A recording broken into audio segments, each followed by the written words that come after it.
Madam President, I rise today to express concerns over two of the Democrats' nominees.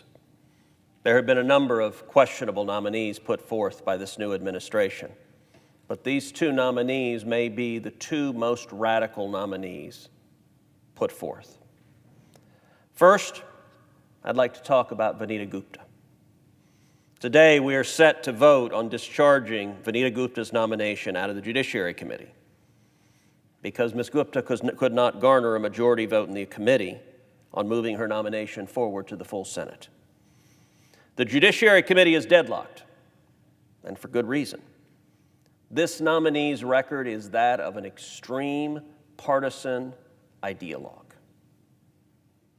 I can assuredly tell the American people Ms. Gupta is not a moderate, is not mainstream, but is rather an extreme political activist that the Democrats want to be the number 3 lawyer at the Department of Justice. When she testified before the Judiciary Committee last month, she consistently dodged questions. She wouldn't answer if she supported any restrictions whatsoever on abortion. She wouldn't answer not partial birth abortion, not anything. When it comes to the Second Amendment, I asked Ms. Gupta if she thought the Heller decision, the landmark decision upholding the individual right to keep and bear arms, if that decision was rightly decided.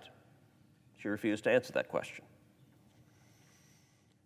For years, she has demonstrated a persistent hostility to religious liberty, such as when she defended the Obama administration's targeting and persecution of the Little Sisters of the Poor. Not too long ago, religious liberty was a bipartisan commitment in this body. The Religious Freedom Restoration Act was introduced by then Representative Chuck Schumer, now the Senate Majority Leader. It passed the House unanimously. It passed the Senate 93-3 and was signed into law by Democratic President Bill Clinton. Sadly, today's Democrat Party has abandoned religious liberty. That is no longer a commitment. Instead, today's Democratic Party embraces extreme ideas like the Equality Act, which has just come out of the House of Representatives. A radical piece of legislation that, among other things, explicitly repeals major parts of the Religious Freedom Restoration Act, designed to take away your religious liberty. Ms. Gupta has been a vocal defender of the misnamed Equality Act. She lobbied for its passage, a fact that she didn't disclose to the committee initially. When she was before the Judiciary Committee, I asked if she agreed with the provisions in the Equality Act that take away religious liberty protections from Americans. Again, Ms. Gupta refused to answer that question too. Ms. Gupta has demonstrated radical hostility to school choice, so much so that when she served in the Department of Justice during the Obama-Biden administration, she helped intervene in a case trying to kill a Louisiana school choice program, even though many of the African-American parents in Louisiana strongly supported and desperately needed that program. The federal court involved in this case even reprimanded the Department of Justice under her leadership for ineffective lawyering in this case. At the judiciary hearing of Ms. Gupta last month, I asked if she regretted using the Department of Justice to fight against the school choice program that was providing hope and opportunity to low-income minority kids in Louisiana. Again, she refused to provide a straightforward answer. And when it comes to defunding the police, it is here that Ms. Gupta is most radical.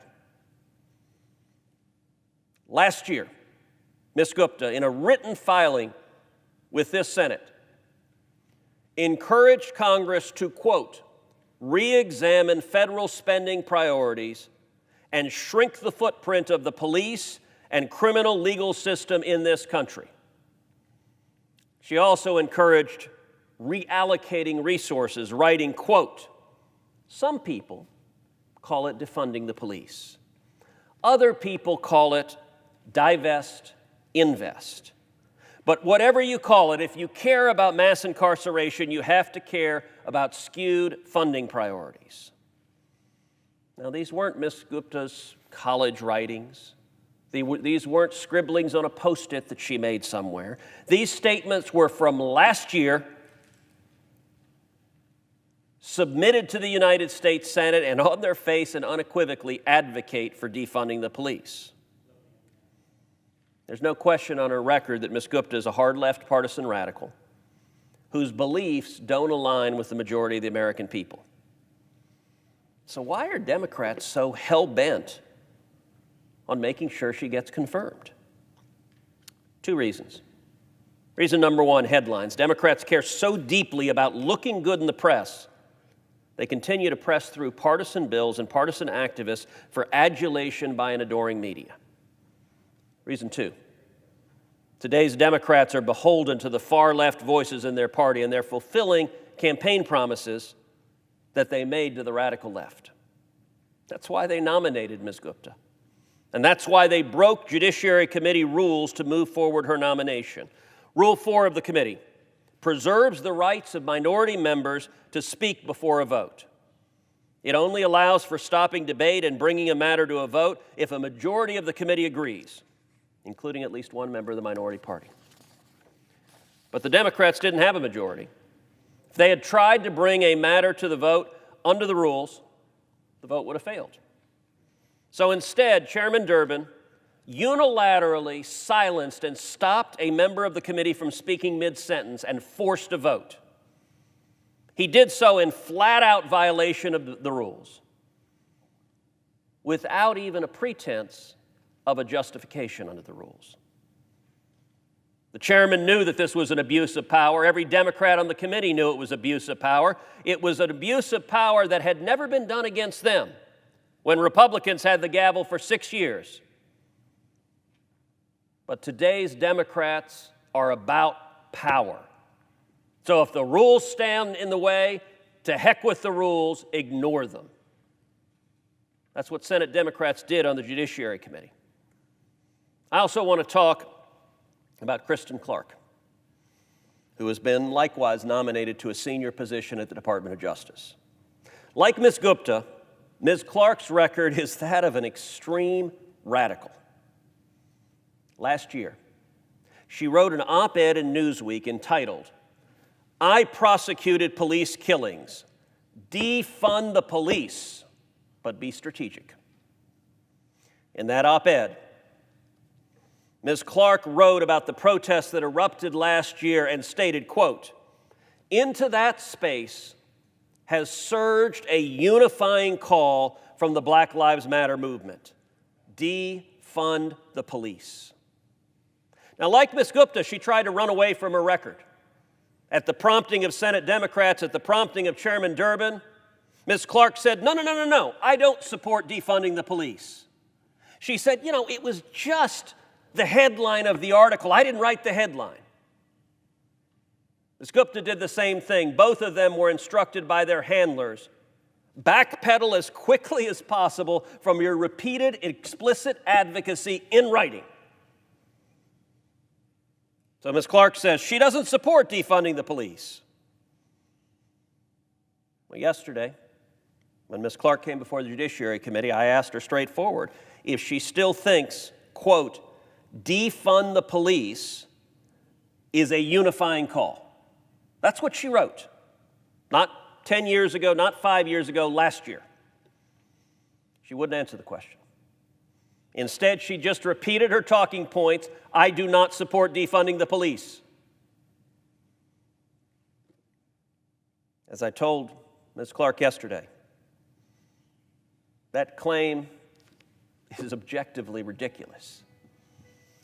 She asserted she doesn't advocate cutting the funding of police, which on its face was a lie. That same op-ed she wrote in Newsweek. There are no less than 3 separate paragraphs that begin with the following words: we must invest less in the police.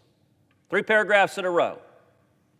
Now, when you write 3 paragraphs that begin with, we must invest less in the police, we must invest less in the police, we must invest less in the police, You don't get to come and say, I don't support investing less in the police. That is objectively absurd.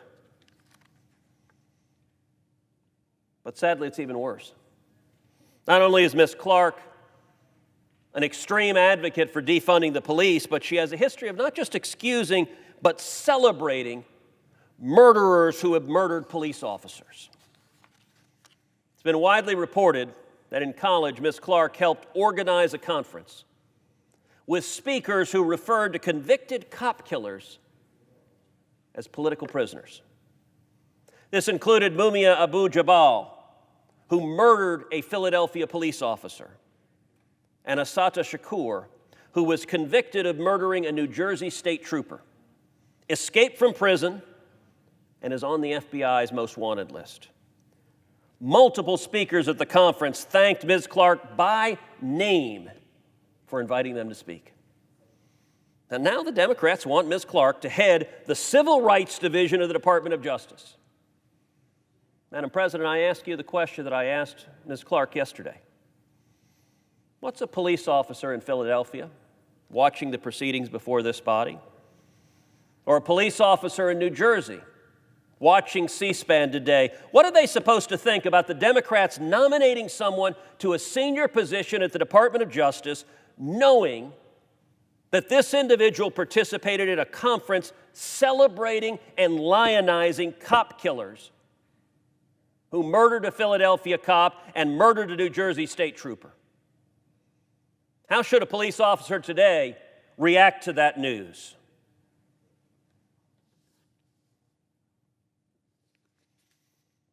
There are numerous members of this body, Senate Democrats, who when they go home to their states, they like to tell their constituents they're not all that liberal.